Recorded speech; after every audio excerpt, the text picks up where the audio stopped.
اور فرمایا تھا کہ وہ رجل شارب بالخمر، وہ یزید جو کہ ہمیشہ نشے میں رہتا ہے، شراب پیتا رہتا ہے، اور وہ گندگی میں رہنے والا، وہ لہو و لعب کی محفلوں میں سجانے والا اور نجاست میں رہنے والا شخص، کہاں وہ اور کہاں ہم اہل بیت نبوہ جو کہ معدن الرسالہ ہیں، وہ انا مختلف الملائکہ، ہم وہ ہیں کہ جن پر ملائکہ جوق در جوق نازل ہوتے ہیں، زیارت کرتے ہیں اور چلے جاتے ہیں.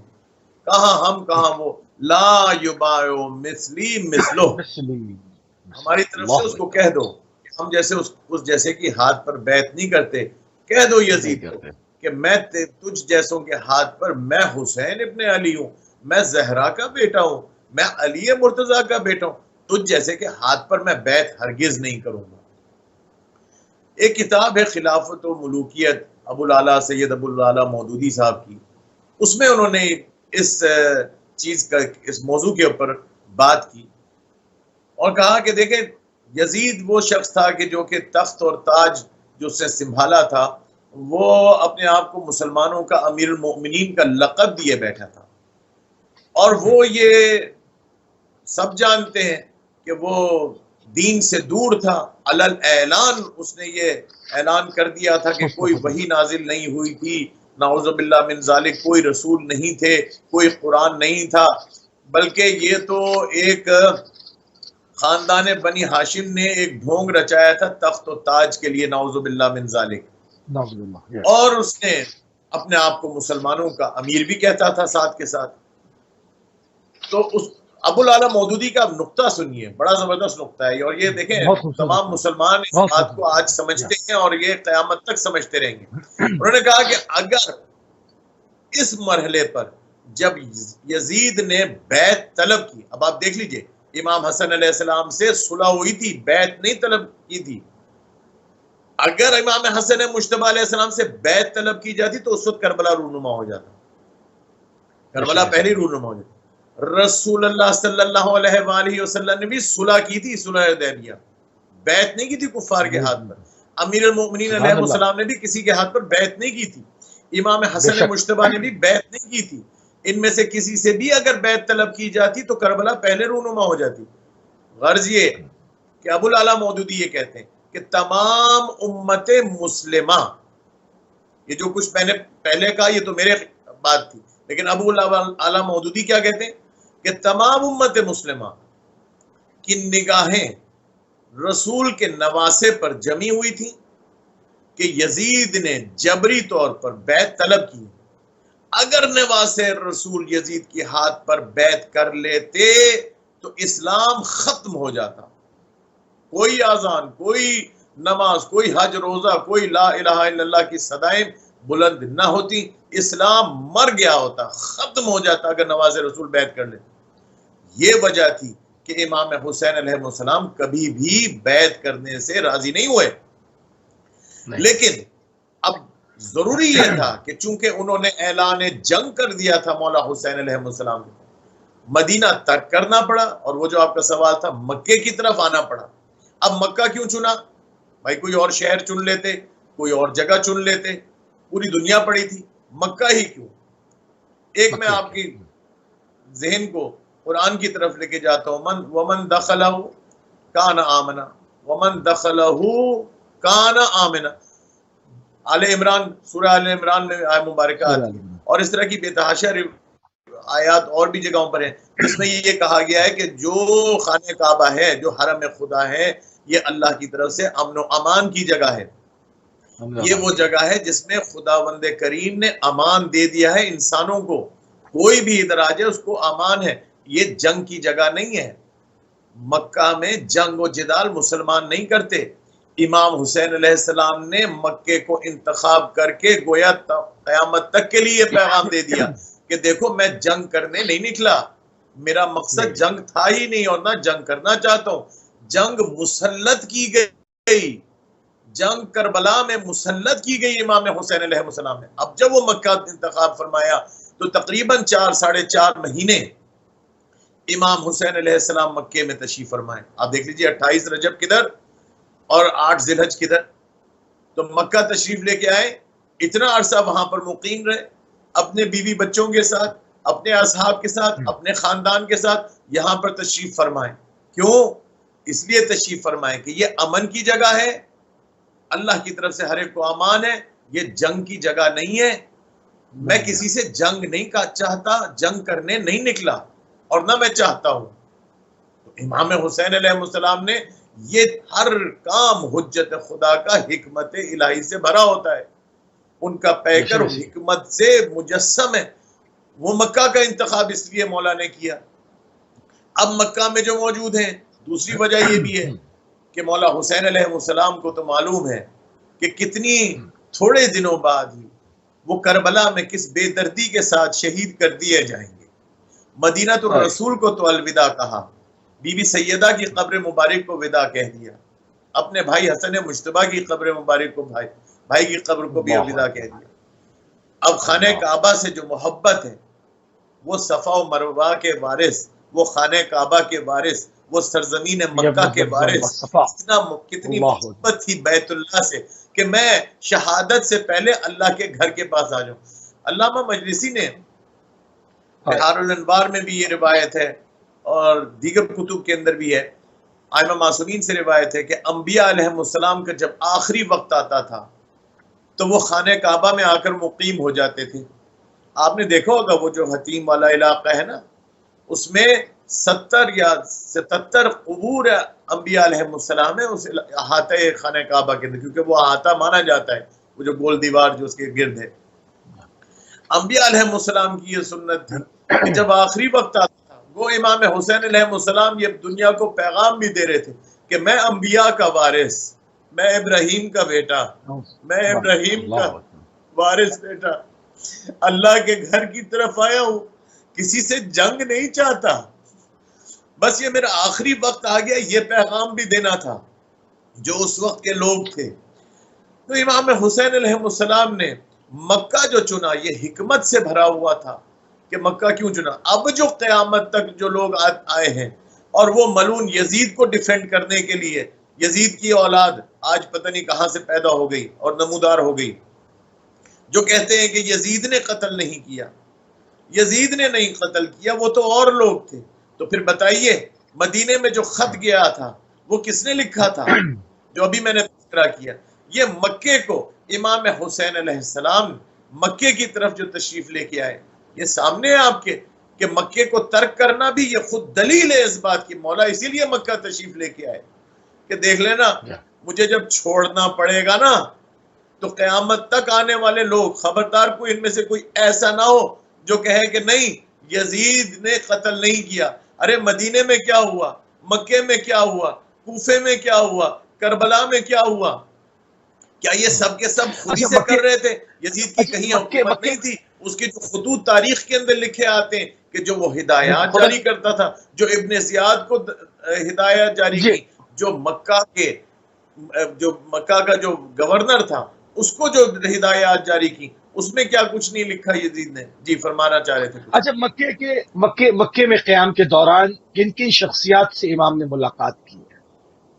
کن کن شخصیات سے ملاقات ہوئی امام کی؟ کیونکہ امام مکے میں جو قیام ہے اس میں یہ سرگرمیاں بھی چل رہی تھیں، لوگ آ رہے تھے، مل رہے تھے، لوگوں کو معلوم تھا کہ جی ہاں، یہ مکے میں چند جو بہت سارے لوگوں نے، کیونکہ مولا 4.5 مہینے ماہ وہاں پر قیام تھا، تو مکہ کو جو چنا تھا مولا نے، دیکھیے کہ ایک پیغام بھی مولا نے عام کرنا تھا کربلا کا، پوری دنیا سے لوگ بالآخر مکہ کی سرزمین پر آتے ہیں عمرے کے لیے، اور خاص خصوصاً حج کے لیے، تو جن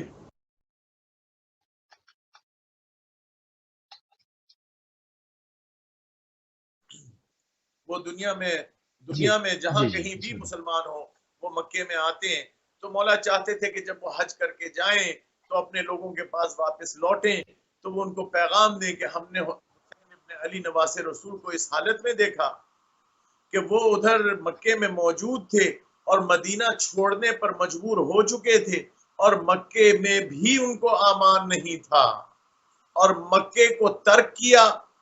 آج کی تاریخ جو آپ کے سامنے 8 سے دیکھ لیجئے کہ آج وہ ترک کر رہے ہیں۔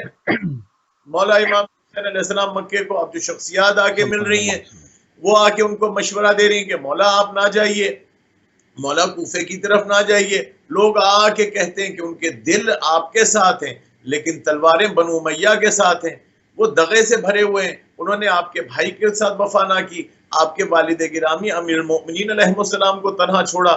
یہ غدار لوگ ہیں، ان کی طرف نہ جائیے. ان کے خطوط جو لاکھوں کی تعداد میں آپ کے پاس آئے ہیں ان کی طرف توجہ نہ دیجیے، یہ دغا باز لوگ ہیں.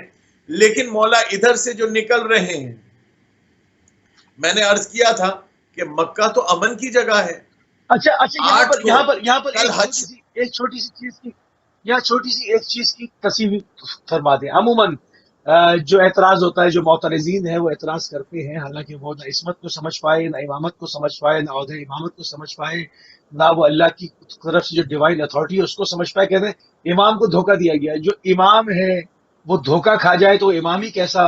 امام تو اس نور کا حصہ ہے، اس علم کے لدنی کا مالک ہے. امام کو دھوکہ تو نہیں دیا جا سکتا. تو یہ جو اعتراض ہوتا ہے اس کی تھوڑی سی تصحیح کر دیں کہ یہ کیسے کہہ دیتے ہیں کہ امام کو دھوکہ دے دیا، مطلب وہ امام ہی کیا جو دھوکہ کھا جائے. موسوی صاحب، میرا یہ خیال ہے کہ یہ دو حالتوں میں سے ایک حالت ہو سکتی ہے. ایک تو یہ کہ ایسی بات کرنے والا مکمل جاہل ہے جس نے کبھی تاریخ کا مطالعہ ہی نہیں کیا، اور وہ اپنے آپ کو کسی بھی مسلک کا ہو مسلمانوں کا، وہ اپنے آپ کو عالم کہنے کا لائق نہیں ہے. ایک تو یہ بات، کیونکہ جو تاریخ لکھی گئی اولین جو مقاتل تھے وہ بھی اہل سنت نے لکھے تھے، شیعوں کے بعد میں آئے ہیں. مقتل ابی مخنف آپ پڑھ لیجئے مثال کے طور پر، تاریخ کے اندر موجود ہے، روایات بھری ہوئی ہیں، کتب احادیث اہل سنت بھری ہوئی ہیں، شیعوں کی احادیث بھری ہوئی ہیں. کیا رسول خدا صلی اللہ علیہ وآلہ وسلم نے ولادت کے وقت جب امیر المومنین علیہ السلام اور بی بی سیدہ سلام اللہ علیہ امام حسین علیہ السلام کو گود میں اٹھا کر رسول اللہ صلی اللہ علیہ وآلہ وسلم کی گود مبارک میں دیتے ہیں تو حضور نے گریہ فرمایا ابھی جبریل نازل ہوئے تھے اور جبریل نے مجھے کربلا کی خبر دی. اس وقت امام حسین علیہ السلام کی جب یہ خبر سنی، بی بی سیدہ نے گریہ کیا اور فرمایا رسول اللہ نے کہ بیٹی اس وقت جو آپ پوچھ رہی ہیں، بی بی نے سوال یہ کیا تھا کہ اس وقت جب میرا بچہ مارا جائے گا کربلا میں تو اس پر رونے والا کون ہوگا، کوئی اس وقت اس کے ساتھ ہوگا؟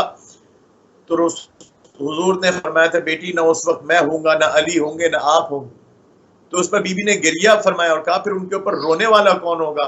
تو حضور نے فرمایا تھا کہ قیامت تک اللہ ایک ایسی قوم کو خلق کرے گا جو ان پر روتی رہے گی، جو ان پر گریہ کرتی رہے گی.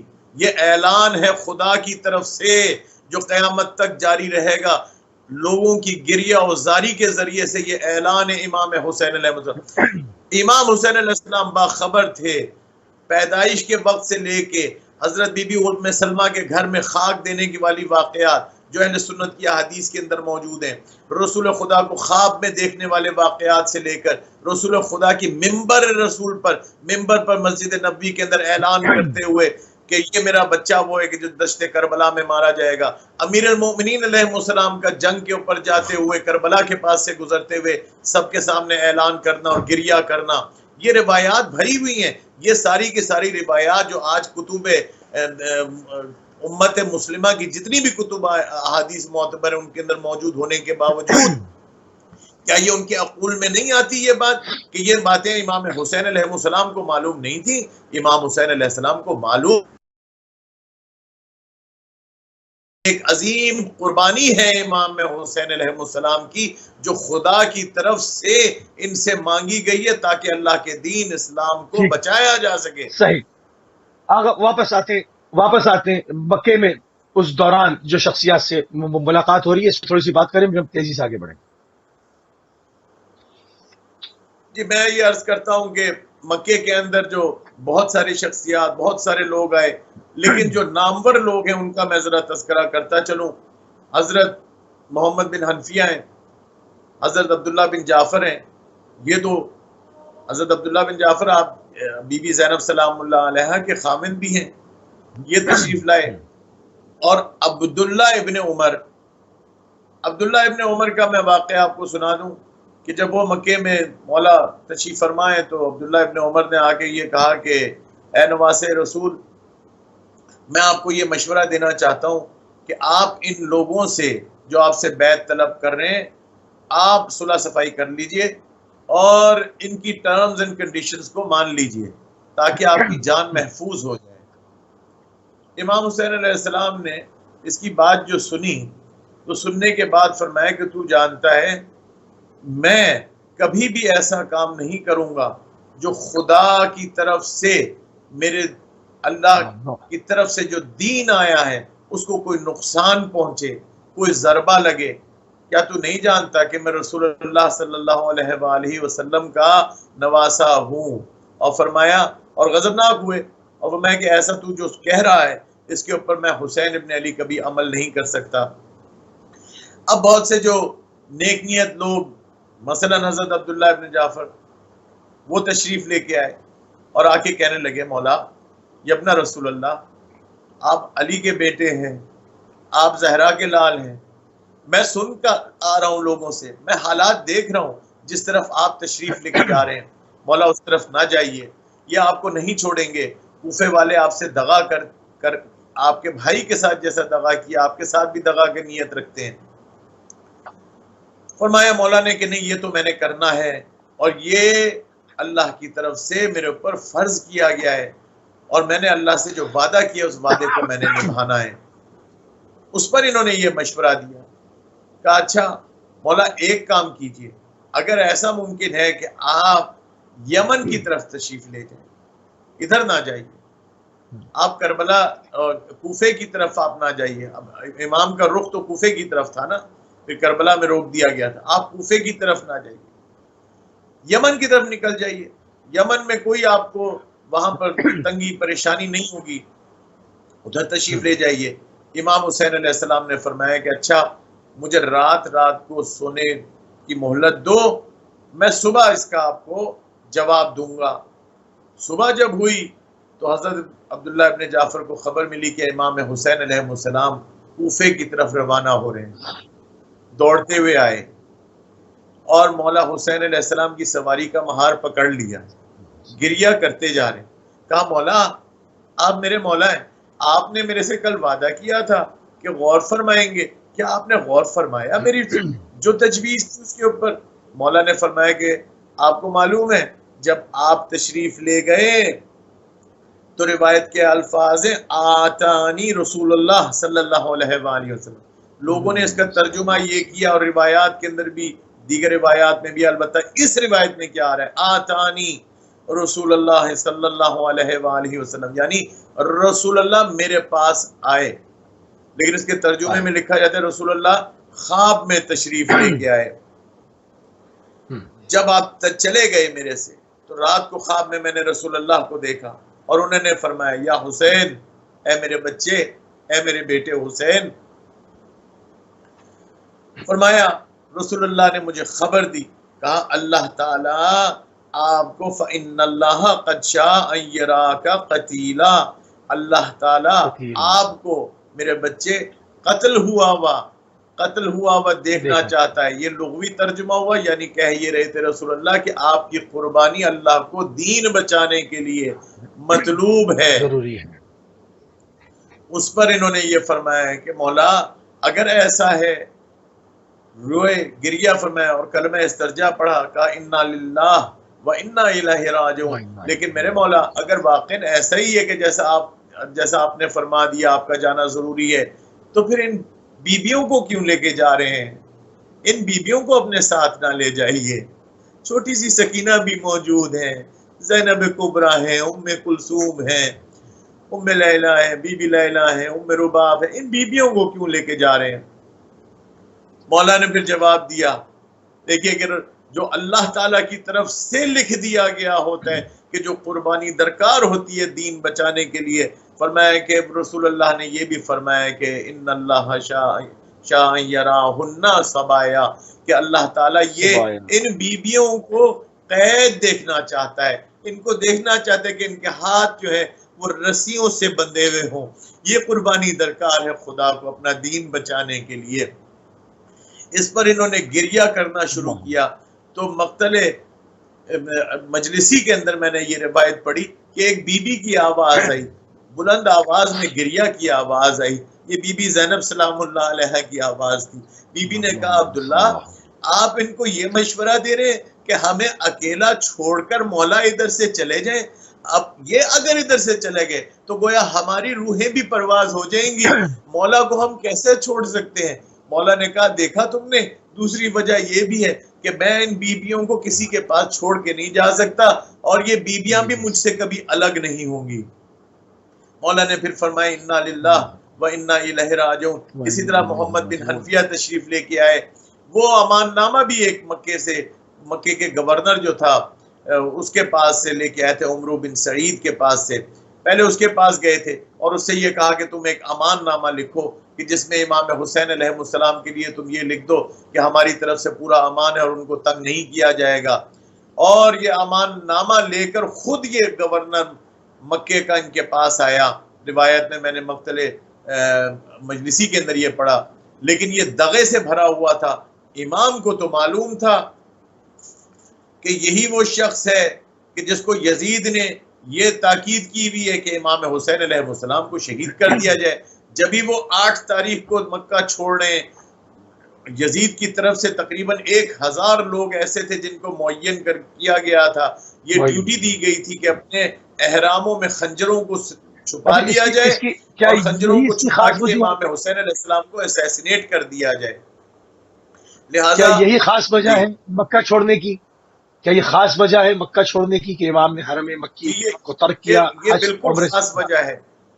یہ بالکل خاص وجہ یہی ہے مکہ ترک کرنے کی کہ امام حسین علیہ السلام کو یہ بخوبی علم تھا. اور پھر اس بات کا حضرت عبداللہ ابن عباس نے جب یزید کو خط لکھا تو اس کے اندر اس میں اس بات کا تذکرہ کیا کہ ہم کیسے بھول جائیں کہ تم نے ہمارے خاندان کے لخت جگر کو، تم نے جنت کے جوانوں کے سردار کو جس بے دردی سے تم نے کربلا میں شہید کیا، اور ہم وہ وقت بھی کیسے بھول جائیں کہ جب تم نے خنجر والوں کو احرام میں خنجر چھپا کے ہمارے حسین ابن علی کو، اب عبداللہ الحسین کو قتل کرنے کے لیے، شہید کرنے کے لیے تم نے احرام میں ان کے چھپا کے تم نے بھیجا تھا. ہم وہ وقت نہیں بھول سکتے. تو یہ تاریخ کا ایک ورقہ موجود ہے کہ جس کے اندر یہ لکھا ہوا ہے.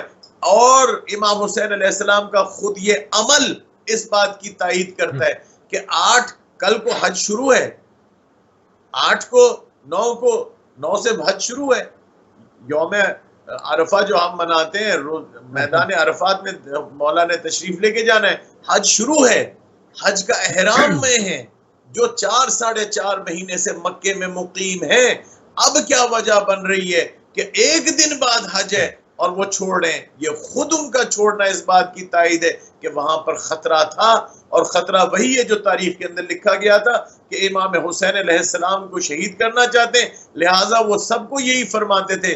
اسی طرح حضرت عبداللہ ابن جعفر کو بھی انہوں نے یہ فرمایا کہ دیکھو، ایک تو یہ رسول اللہ کی بات، اور دوسری مسئلہ یہ ہے کہ یہ مجھے قتل کرنا چاہتے ہیں، اور میں نہیں چاہتا کہ مجھ حسین ابن علی کی وجہ سے اللہ کے گھر کی حرمت پامال و خانہ خدا کی حرمت پامال ہو. میں نہیں چاہتا کہ یہاں پر خون بہے، لہٰذا میں اس کو ترک کر رہا ہوں.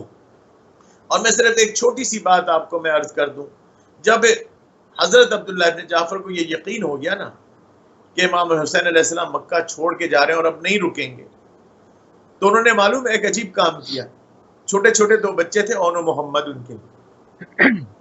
محرم کے ایام آ رہے نا، حضرت اون و محمد کا ہاتھ پکڑا.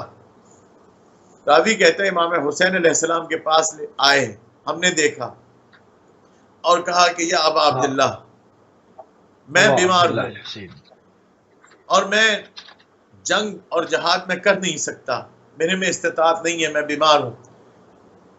روایت میں ہے کہ ان کی انگلیاں تلوار نہیں پکڑ سکتی تھیں، اور ایک جگہ یہ آیا کہ ان کی پنڈلی کی طرف سے ایک جنگ میں پنڈلی کٹ چکی تھی، لہٰذا وہ چل نہیں پاتے تھے. کہا کہ میں جا نہیں سکتا جنگ پہ، لیکن میرے صرف دنیا میں قیمتی ترین چیز یہ میرے اون و محمد ہیں.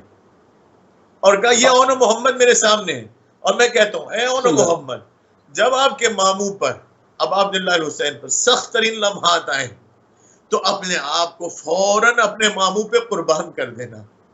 کہا مولا یہ اپنے بچے آپ کی خدمت میں، آپ کی بارگاہ میں فدیہ لے کے آئے ہوں.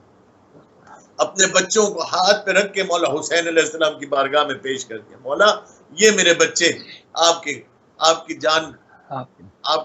جان پر میرے بچوں کی جانیں قربان ہو، میری جان قربان ہو، میرے اجداد کی جان قربان ہو، میں نہیں جا سکتا تو کیا ہوا، یہ جو 2 میرے بیٹے ہیں یہ آپ پر میں قربان کیے دیتا ہوں۔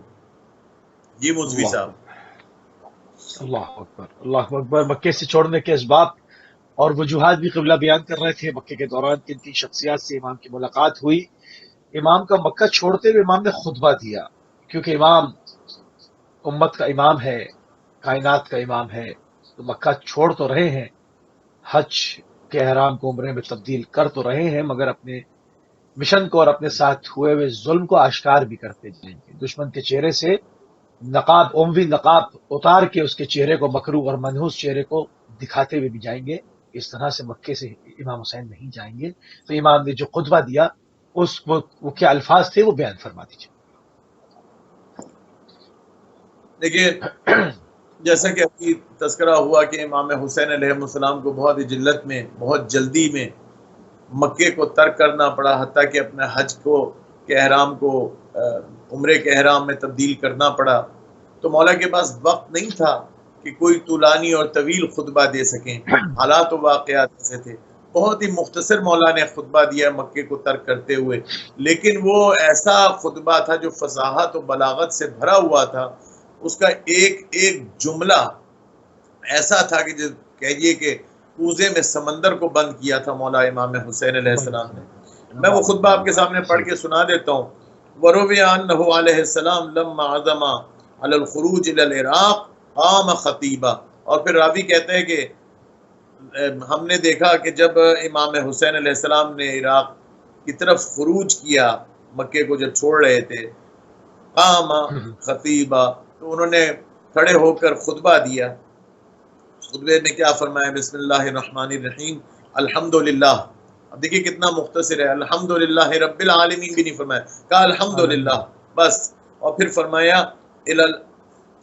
ما شاء اللہ ولا قوت الا باللہ، جو اللہ چاہتا ہے نا وہ ہو کے رہتا ہے، ماشاء اللہ، جو اللہ چاہے۔ سن رہے ہیں؟ یعنی سمندر کوزے میں بند کر، ولا قوت الا باللہ، اور کوئی قوت، کوئی قدرت سوائے اللہ کی قدرت کی اور کوئی قدرت نہیں ہے۔ وصلی اللہ علی رسولہ، مختصر۔ پھر فرمایا خط الموت علی ولد آدم مخط قلادہ علی جید الفتح۔ فرمایا کہ بنی آدم کے جو بیٹے ہیں، اولاد ہیں، ان کے لیے یہ جو موت ہے نا، یہ ایک اس طریقے سے ہے کہ جیسے ان کی یہ لکھ دی گئی ہے۔ اور یہ موت کو تشبیہ مولا نے اس طرح دی کہ جیسے ایک بچیوں کے گلے میں جیسے ہار ہوتا ہے نا، ہار تو ایک اچھی چیز ہوتی ہے، زینت کے لیے ہوتی ہے، تو فرمایا کہ وہ جیسے ہار بچیوں کے گلے میں ہوتا ہے، اس طرح اولاد آدم کے لیے موت تو لکھ دی گئی ہے۔ یعنی مولا بتا رہے ہیں کہ میری موت بہت نزدیک ہے۔ یہ جو آپ فرما رہے تھے نا کہ لوگ جو یہ اعتراض کرتے ہیں اور سوال کرتے ہیں کہ مولا کو تو دھوکہ دیا گیا، مولا کو پتہ نہیں ہے، مولا یہ فرما رہے ہیں، خطبہ دیکھ لیجئے۔ فرمایا کہ وہ جو موت ہے وہ تو لکھ دی گئی ہے آدم کی اولاد کے لیے۔ اور پھر انہوں نے فرمایا وما اولہمی الی اسلاف اشتیاق یعقوب الی یوسف۔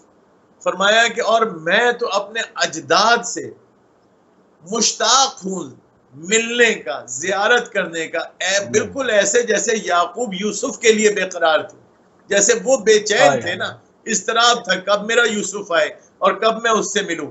اس طرح میرے میں اضطراب کی کیفیت ہے، میں چاہتا ہوں کہ اپنے اجداد سے جا ملوں، اور مجھے بہت جلدی ہے اس میں۔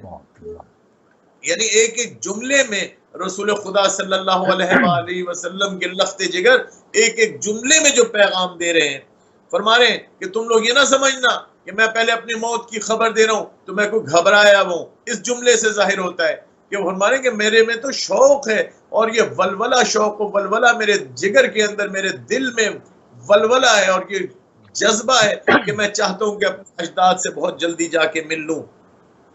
اور پھر جو انہوں نے فرمایا کہ اور پھر میں دیکھ رہا ہوں وخیر لی مسرعانا لعقیل، اور فرمایا کہ اور پھر میرے لیے یہ تو لکھ دیا گیا ہے، یہ یعنی موت، کربلا، شہادت میرے لیے لکھ دی گئی ہے اور میں نے اس کی طرف ملاقات کے لیے میں نے جانا ہی جانا ہے.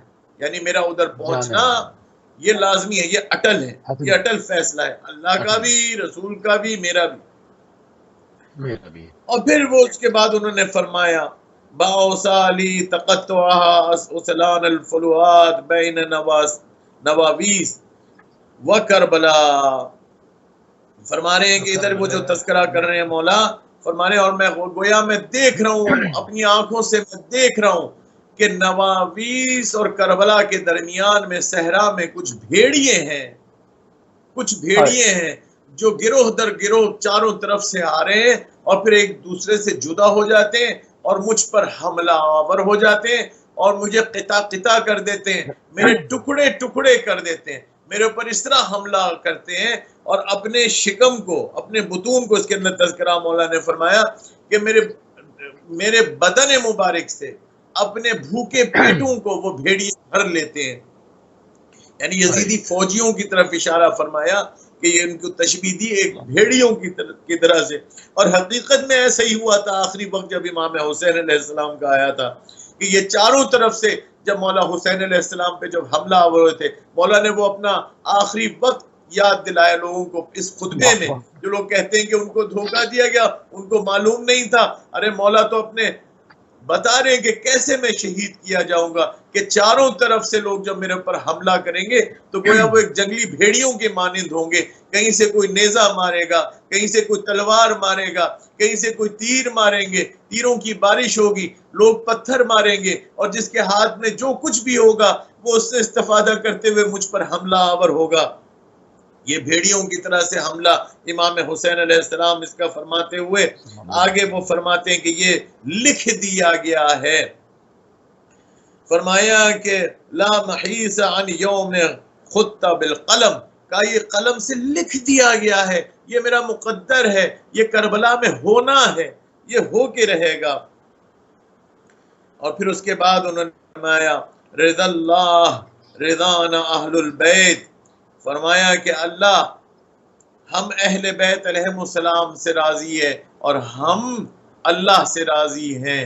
یاد ہوگا آپ کو روایات میں آپ سنتے ہیں کہ جب مولا حسین علیہ السلام کا آخری وقت آیا تھا نا تو ایک ہاتف غیبی سے ندا آئی تھی، یاد ہے، یا ایتھا النفس المطمئنہ ارجعی الی ربک راضیۃ مرضیہ، اے مطمئن نفس، اے مطمئن نفس، ارجعی، واپس آ جائیے، لوٹ جائیے. اللہ آواز دے رہا ہے، گویا اللہ کہہ رہا ہے کہ اے میرے حسین میری طرف آ جاؤ. ارجعی الی ربک راضیۃ مرضیہ، اس رب کی طرف جو آپ سے راضی اور آپ اس رب سے راضی. تو اس طرف مولا نے اشارہ فرمایا، اس خطبے میں اشارہ دیتے جا رہے ہیں اور تمام تر جو حالات و واقعات آنے والے ہیں اس کی خبر دیتے جا رہے ہیں مولا. اور وہ فرماتے ہیں کہ وَهِيَ مَجْمُوعَةُ لَهُ فِي حَزِيرَةُ الْقُدُسِ تَقْرَهَا بِهِ عَيْنُهُ. فرمایا، اور اس سے ایک جملہ پہلے میں عرض کر دوں کہ لن تشز عن رسول اللہ صلی اللہ علیہ وآلہ وسلم لحمته وَهِيَ مَجْمُوعَةُ لَهُ فِي حَزِيرَةِ الْقُدُسِ تقربهم عینہ. فرمایا کہ دیکھو یہ میں تو لخت جگر ہوں نا پیغمبر کا، رسول اللہ کا، میں ان کا جسم کا حصہ ہوں. جس طرح رسول فرماتے تھے نا لحمہم لحمی، میں ان کا، یہ لحمہم لحمی، یہ میرا گوشت، میرا گوشت جو ہے وہ یہ میرا گوشت ہے اور میں ان کا گوشت ہوں. لحمہم لحمی، ان کا گوشت میرا گوشت ہے، ان کا خون میرا خون ہے. تو فرما رہے کہ دیکھو یہ کبھی ممکن نہیں ہے کہ رسول اللہ کا جو پارے تن ہے ان کو ان سے جدا کر دیا جائے. یعنی فرما رہے کہ جو میرا بدن مبارک ہے نا، جو کربلا میں تم لوگ اس بے دردی سے تم قتل کرو گے مجھے اور گھوڑوں سے پامال کرو گے اس جسد مبارک کو، فرما رہے یہ جسد مبارک رسول کا در حقیقت جسد مبارک ہے. یہ بدن مبارک رسول کا بدن ہے جو تم جسارت کرنے جا رہے ہو. دیکھو تم لوگ کیا کرنے جا رہے ہو. رسول نے فرمایا تھا نا کہ میرا خون کا حسین منی وانا من حسین، میں حسین سے ہوں، حسین مجھ سے ہیں اور میں حسین سے ہوں. احب اللہ من احب حسین، اے اللہ تو مجھ سے محبت کر جو حسین سے محبت کرے. بس جو جس سے بھی اللہ محبت کرتا ہے نا، بس جان لے وہ مولا حسین سے ضرور محبت کرتا ہے. وہ شخص اگر کوئی مولا حسین سے محبت کرتا ہے نا تو وہ سمجھ لے اللہ اس سے محبت کرتا ہے، کیونکہ یہ رسول اللہ کی دعا ہے، اور رسول اللہ کی دعا کبھی رد نہیں جاتی، وہ آئندہ کی خبر ہوتی ہے. اور پھر اس کے اوپر مولا نے امام حسین علیہ السلام نے ایک دعوت دی. فرمایا کہ اب تم لوگ جو سن رہے ہو خطبہ، بس اس کے اوپر خطبہ تمام ہوا، اور فرمایا کہ تم لوگ کل یہ جان لو کہ میں کل جا رہا ہوں، اور جو کوئی بھی شوق رکھتا ہے میرے ساتھ چلنے کا، اور شوق ہے شہادت رکھتا ہے، اور جنت میں جانا چاہتا ہے، اور میرے نانا کی زیارت کرنا چاہتا ہے، تو میں تم لوگوں کو دعوت دیتا ہوں کہ میری طرف آؤ اور میرے ساتھ نصرت کرو، میری نصرت کرو، میری مدد کرو. ادھر مولا نے ایک کام یہ کیا جو روایات میں آیا، جو کوئی بھی ساتھ شامل ہوتا تھا مولا اس کو 10 دینار بھی دیتے تھے اور ایک سواری بھی دیتے تھے، یہ سواری تیری ہوئی، میرے ساتھ چل. اب ادھر ایک سوال پیدا یہ ہوتا ہے کہ مولا کو تو سب کچھ معلوم تھا کہ یہ جو چھوڑ چھاڑ کے سب لوگ چلے جائیں گے. مکے سے نکلتے ہوئے پتہ ہے کہ روایات میں لکھا کہ تقریباً 500 لوگ مولا کے ساتھ تھے، لیکن شب عاشور کیا ہوا، سب لوگ تتر بتر ہو گئے تھے. مولا نے جو پیسے دیے تھے وہ بھی کھا گئے، جو مولا کے ساتھ جو اس نے سفر کے اندر سفر گزارا، کھایا پیا وہ بھی، اور سواری بھی ساتھ لے گئے، مولا کو تک و تنہا چھوڑ گئے. تو مولا کو تو یہ بھی معلوم تھا، تو مولا نے کو دعوت دی. اچھا جو روکے ان پر فخر بھی کیا. یہ تو ایک منطقی بات بنتی ہے نا کہ بھئی سوال یہ پیدا ہوتا ہے کہ جب مولا کو معلوم ہے کہ یہ چھوڑ کے جانے والے ہیں تو آپ دعوت کیوں دے رہے ہیں. تو اس کے علاوہ اور کوئی بات سمجھ میں نہیں آتی کہ حجت خدا کا تو مقصد فقط اور فقط ہدایت ہوتا ہے. تو وہ جو ان کو ساتھ لے کے اپنے ساتھ لے کے جا رہے ہیں، گویا مولا چاہتے ہیں کہ اس سفر میں وہ امام حسین علیہ السلام کے وجود مبارک سے، امام حسین علیہ السلام کے گھر والوں سے استفادہ کریں، ہدایت حاصل کریں. بے شک آخری وقت میں چھوڑ کے بھی چلے جائیں، لیکن کم سے کم ان کو مقام اہل بیت کا تو معلوم ہو، کم سے کم ان کو یہ تو پتا چلے کہ امام کون ہوتے ہیں، امام کیسے ہوتے ہیں، امام کو درد ہے ان کا، اس لیے ان کو دعوت دے رہے ہیں. حالانکہ مولا کو جو معلوم ہے کہ یہ آخری وقت میں چھوڑ کے جانے والے، تو ہر چیز کو اگر کوئی دنیاوی شخص ہوتا تو وہ تو ہر چیز کو سمیٹ کے اپنے طرف رکھتا کہ ہمارے پاس سے کوئی چیز دوسری طرف نہ جائے، یعنی مال اور یہ سواریاں جو میں ان کو دے رہا ہوں نہ دینی پڑے، لوگوں کو نہ اس طرح سے دعوت دی جائے. لیکن مولا کا یہ مقام و منزلت ہے. ادھر میں ایک واقعہ آپ کے سامنے عرض کروں کہ راوی یہ کہتا ہے کہ ایک شخص تھا کہ جب مولا حسین علیہ السلام نے کربلا کے طرف کوچ کیا تو خیمہ لگایا ہوا تھا مولا نے، تو ایک کوفی شخص تھا، اس نے مولا کے خیام کے ساتھ ہی کچھ فاصلے پر آ کے خیمہ لگا دیا. امام حسین علیہ السلام نے پیغام بھیجا مولا ابوالفضل عباس علیہ السلام کو، بھیج کے کہا عباس آپ جائیے اور اس شخص کو جا کر مجھ حسین ابن علی کی طرف سے پیغام دیجیے، اور یہ فرمائیے کہ تم اپنے خیمے کو ہمارے خیام سے الگ نہ رکھو، اپنے خیمے کو ہمارے خیام میں شامل کر دو. لیکن جب حضرت عباس علیہ السلام تشریف لے کے جاتے ہیں یہ شخص انکار کر دیتا ہے اور یہ مانتا نہیں. اب امام حسین علیہ السلام بنفس نفیس اس شخص کے پاس تشریف لے کے جاتے ہیں. یہ دیکھیے نا حجت خدا. میں کہہ رہا ہوں نا کہ لوگوں کو ادھر جو دعوت دے رہے ہیں مکے سے نکلتے ہوئے جو خطبے میں، اب وہاں پر اس شخص کو دعوت دے رہے ہیں. یہ دعوت کا مقصد کیا؟ مولا تشریف لے کے آتے ہیں، فرماتے ہیں شخص تو نے یہ خیمہ جو اپنا ساتھ لگایا ہوا ہے ہمارے خیام میں شامل ہو جا. میں حسین ابن علی جنت کے جوانوں کا سردار، کس نے نہیں سنا تھا کہ رسول خدا صلی اللہ علیہ وآلہ وسلم کی زبان مبارک سے یہ کلمات کہ ان الحسن والحسین سید الشباب اہل الجنہ، جنت کے جوانوں کے سردار ہیں. فرمایا میں حسین ابن علی تیری جنت کا ضامن ہوں، آج اپنے خیمے کو ہمارے خیام میں شامل کر لے. کتنی بڑی سعادت ہوتی اگر وہ یہ دعوت امام حسین قبول کر لیتا. مولا نے یہ دعوت دی، لیکن اس شخص نے دعوت قبول نہیں کی. اس پر وہ کہنے لگا کہ مولا میں آپ کو ایک تیز ترار میرے پاس گھوڑا ہے وہ میں آپ کو دے دیتا ہوں، مشکل وقت کے اندر آپ اس کو استعمال کر کے کہیں چلے جائیے گا اگر کوئی مشکل وقت آئے. بہت تیز بھاگنے والا گھوڑا ہے. البتہ میں نے دیکھا ہے کہ ابن زیاد نے ایک بہت بڑی فوج تیار کی ہوئی ہے جو کوفے سے کربلا کی طرف آ رہی ہے، اور آپ کو وہ قتل کرنا چاہتی ہے، اور میں اکیلا شخص آپ کی مدد نہیں کر سکتا، اور میں اگر آپ سے جدا ہو جاؤں تو آپ کو کوئی نقصان نہیں۔ مولا مسکرائے۔ اب دیکھیے مولا کیا فرماتے ہیں دیکھو ایک شخص، مجھے تیرے گھوڑے کی ضرورت نہیں ہے، لیکن یہ یاد رکھ کہ جب میرا آخری وقت آئے گا نا، اور میں وہ صدا بلند کروں گا کہ حل من ناصر ینصرنا، حل من مغیث یغیثنا، ہے کوئی مددگار جو ہم اہل رسول کی مدد کو آئے، ہے کوئی مددگار جو ہماری مدد کرے؟ کسی کے کان میں اگر یہ آواز چلی گئی اور وہ مجھ حسین ابن علی کی نصرت کے لیے نہ آیا تو جان لینا اس پر جہنم کی آگ واجب ہو جائے گی، جہنم میں وہ جانا لازم و ملزوم ہو جائے گا۔ تو ایسا کر، اگر تو یہ کام نہیں کرتا جو میری دعوت ہے قبول نہیں کی، کم سے کم اتنا کر کہ اپنے خیمے کو اتنا دور لے جا کہ تیرے کانوں تک میری آواز نہ آئے۔ اللہ اکبر! دیکھو حجت خدا، ان لوگوں کے لیے دل دھڑک رہا ہے مولا کا کہ جو کسی کام کے نہیں ہے تو ٹکے کے نہیں ہے۔ ایک دفعہ مولا حسین علیہ السلام یزیدی فوجیوں کے سامنے کھڑے منہ موڑ کے رونے لگے۔ کسی نے کہا کیا ہوا؟ آپ تو حیدر کرار فاتح خیبر و خندق کے بیٹے ہیں، کیا ڈر گئے جو آپ رو رہے ہیں؟ نعوذ باللہ من ذالک۔ کسی ملعون نے یہ کہا۔ مولا نے فرمایا نہیں، میں دیکھ رہا ہوں کہ ہزاروں لوگ جو میرے سامنے کھڑے ہیں وہ جہنم میں جا رہے ہیں، میرا دل تم لوگوں کے لیے دکھ رہا ہے۔ مولا حسین کے یزیدیوں کے لیے دل دکھ رہا ہے۔ اور یہ جو میں نے آپ کو واقعہ سنایا، جب آخری وقت آیا نا امام حسین علیہ السلام کا،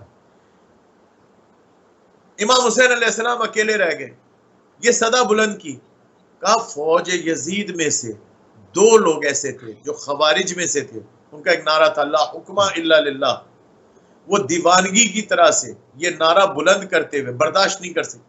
جب امام حسین علیہ السلام نے مدد کے لیے کہا نا، تو یہ واقعہ ذہن میں رکھیے گا جو سنایا، تو وہ یزیدی ترک کیا، دوڑتے ہوئے آئے۔ ایک جملہ ختم کر لوں، دوڑتے ہوئے آئے امام حسین علیہ السلام کے قدموں میں، کریم امام کے قدموں میں گرا دیا اپنے آپ کو اور کہا مولا معاف کر دیجئے۔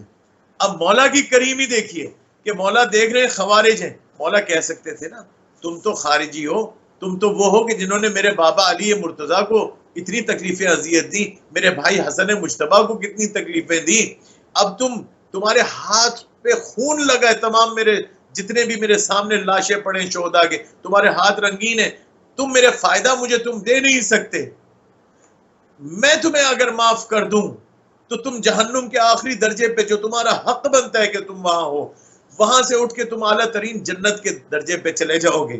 تو میں ایسا کیوں کروں؟ اگر ذرا سا بھی کوئی، اس وقت واقعا یہ ہوتا ہے امام، یہ ہوتی ہے امام کی صفات۔ امام نے آپ کو معلوم ہے کیا کیا؟ ان 2 لوگوں کو اپنے دستہ مبارک سے اٹھایا اور اپنے سینے سے لگا لیا، مولا نے کہا جاؤ حسین ابن علی تمہیں معاف کرتا ہے، جاؤ حسین نے معاف کیا۔ ان 2 کا بھی شہداء کربلا کی فہرست میں نام ہے۔ یہ کریم امام حسین جو جہنم کے آخری درجے سے اٹھا کر جنت کے بالا ترین درجات پر لے جائیں، یہ ہوتے ہیں امام۔ اچھا، جہاں اساد کی آپ نے بات کی کہ بعض لوگ جو مدینے سے بہت سارے آئے تھے، بہت زیادہ تعداد میں تھے، اور شب عاشوراء ایک خاص جماعت تھی، یقیناً ان کے نام ان صحیفات کے اندر درج تھے، وہ ان شہداء کے نام امام کے پاس تھے کہ کون رکے گا اور کن درجوں پر فائز ہوگا، کیونکہ ہر شخص کے نصیب میں وہ جنت کے اعلیٰ مقام نہیں ہوتے، مگر جو چلے گئے اور جو رک گئے، جو رکے ان پر امام حسین علیہ السلام نے جو فخریہ جملے ادا کیے وہ قیامت تک مثال بنے رہیں گے۔ امام نے جو فرمایا، میں چاہوں گا اس پر تھوڑی سی روشنی ڈال کے تیزی سے آگے بڑھیں۔ امام نے فرمایا کہ ایسے اصحاب نہ میرے بابا کو ملے، نہ میرے بھائی کو ملے، نہ میرے نانا کو ملے جو اصحاب مجھے ملے۔ یہ امام کا کہنا کیا کم ہے جو رکے ان کی صفات کی خوبیوں کو بیان کرتے ہوئے۔ قبلہ اس پہ اگر 2 منٹ دے دیں پھر میں تیزی سے ایک سوال اور کروں، 5 منٹ ہے ہمارے پاس۔ آپ جو فرما رہے ہیں، آپ یہ فرما رہے ہیں نا کہ جو لوگ مولا حسین علیہ السلام کے ساتھ نصرت کے لیے نہیں آئے اور رہ گئے، ان کا کیا بنے گا؟ یہ سوال ہے نا؟ یہ کہنے کا مقصد ہے نہیں، جو چلے گئے وہ تو چلے گئے، جو رکے، جنہوں نے قربانی دی، امام نے ان کے لیے جو کلمات بیان کیے کہ جیسے اصحاب نہ میرے نانا کو ملے، نہ بابا کو، نہ بھائی کو، یعنی یہ کتنے عظیم کلمات ہیں ان کے لیے۔ اس میں چاہوں 1 منٹ آپ گفتگو فرما دیں، میں آگے بڑھوں۔ ہاں، یہ دیکھیے کہ بالکل مولا حسین علیہ السلام کی یہی کلمات ہیں کہ مولا نے فرمایا کہ ایسے صحابی جو مجھے ملے ہیں وہ کسی نبی کو ایسے اصحاب نہیں ملے جو مجھ حسین ابن علی کو ملے. کیا وجہ تھی؟ شب عاشور ہے، مولا حسین علیہ السلام نے شمع بجھا دی اور فرمایا کہ میں تمہارے ہاتھ پر سے، جو میرے ہاتھ پر جو تم لوگوں کی بیعت ہے، اس بیعت کو میں اٹھا لیتا ہوں. روایت کے الفاظ ہیں، کہا بیعت کو میں اٹھا لیتا ہوں، یہ صرف مجھ حسین ابن علی کے خون کے پیاسے ہیں، یہ تم میں سے کسی سے ان کو کوئی کام نہیں ہے، یہ مجھے قتل کرنا چاہتے ہیں. اور پھر فرمایا کہ اے میرے اصحاب، اگر تمہیں شرم آتی ہے یا تم سمجھتے ہو کہ تم دوسروں کے سامنے جاتے ہوئے تمہیں حیا آتی ہے، تو میں ایک کام یہ کرتا ہوں کہ جو جلتی ہوئی شمع ہے اس کو میں بجھا دیتا ہوں. اور فرمایا دیکھو، تم میں سے کوئی اگر جاتے ہوئے پھر بھی اگر دل میں کوئی ملال ہوتا ہے، بیعت تو میں نے اٹھا لی. میں نے روایت پڑھی، اس میں یہ تک فرمایا کہ تمہاری جنت کا بھی میں ضامن ہوں. ادھر تک جو تم میرے ساتھ آ گئے نا، جنت تمہیں مل گئی، جنت حسین ابن علی نے تمہیں دے دیے، تم چلے جاؤ.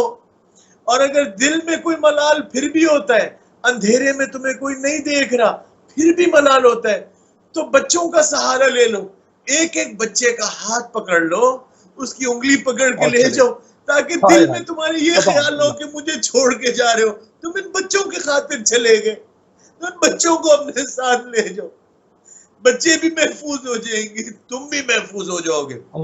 لیکن یہ جو جملہ تھا یہ کس لیے تھا؟ کہ وہ اصحاب کھڑے ہوئے اور انہوں نے کہا کہ مولا یہ آپ نے کیسے کہا؟ سب سے پہلے اصحاب کی طرف سے جو کھڑے ہوئے وہ مولا ابو الفضل العباس تھے، جو کھڑے ہوئے اور کہا یہ حسین ابن علی، یہ آپ نے کیسے بات کر دی کہ میں یا ہم میں سے کوئی آپ کو اکیلا چھوڑ جائے گا؟ فرمایا وائی ہو ایسی زندگی پر کہ جو آپ کے بعد موجود رہے. یہ کیسے ممکن ہے کہ آپ نہ ہو اور ہم وہ دن دیکھیں کہ ہم موجود ہوں اور آپ موجود نہ ہوں؟ فرمایا خدا کی قسم کھا کے کہتے ہیں کہ اگر ہمارے ٹکڑے ٹکڑے بھی کر دیے جائیں ہم ہرگز آپ کو اکیلا نہیں چھوڑیں گے. اصحاب امام حسین، یہ تو مولا کے بھائی تھے نا، یہ تو مولا عباس تھے، یہ تو مولا علی اکبر تھے، یا وہ خاندان بنی ہاشم نے جو جملات کے. میں تو اصحاب کی بات آپ نے کی، اصحاب کا سنیے. اصحاب میں سے کھڑے ہوئے، انہوں نے کہا مولا زہیر ابن قین کھڑے ہوئے، حبیب ابن مظاہر کھڑے ہوئے، دیگر اصحاب کھڑے ہوئے، قربان ان پر ہماری روحیں فدا ہوں اصحاب امام حسین علیہ السلام پر.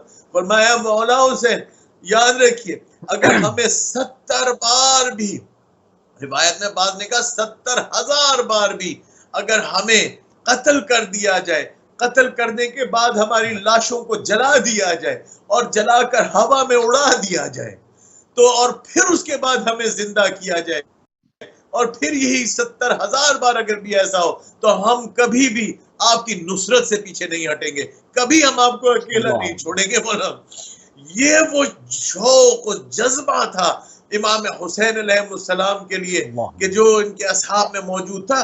پہچانتے تھے حجت خدا کو، ان میں معرفت تھی. کاش ہم میں بھی وہ معرفت آ جائے امام زمانہ علیہ السلام کو پہچاننے کے لیے جو وارث پیغمبر ہے، وارث امام حسین. جی آپ کچھ کہنا چاہ رہے ہیں؟ جزاک اللہ قبلہ، جزاک اللہ. کیونکہ ابھی کچھ چیزیں اور تھیں مگر چونکہ ٹائم کی تنگی ہے تو انشاءاللہ چونکہ ابھی مکے سے امام حسین علیہ السلام کا سفر شروع ہو رہا ہے تو امام حسین علیہ السلام کے مکے سے کربلا تک کے جو حالات ہیں اس پر بھی مزید پروگرامز کیے جائیں گے اور اپنے بچوں کو اس کے اوپر تعلیم دی جائے گی، کیونکہ یہ بہت ضروری ہے کہ ان تمام چیزوں پر جو ہے وہ اب ہمارے بچے ان تمام چیزوں کو جانے، کیونکہ بزرگ جانتے ہیں اور ہم نے بھی ان سے سیکھا اور ہر روز انسان کو سیکھنا چاہیے. تو اسی کے ساتھ اپنے پروگرام کو اختتام کی طرف لے کر تیزی سے آگے بڑھ جائیں گے اور انتہائی مشکور ہیں اور ممنون ہیں مولانا رضا حسین زیدی صاحب آپ کے کہ آپ نے ایک مرتبہ پھر اپنا قیمتی ٹائم اسلام آباد پاکستان سے ہم اہل بیت ٹی وی کو دیا. روانگی امام حسین مکے سے کربلا ہمارا موضوع رہا اور انشاءاللہ جو پوائنٹس ابھی رہ گئے وہ ہم آنے والے ایام میں جو ہے اس کے شوز کریں گے. پروردگار نے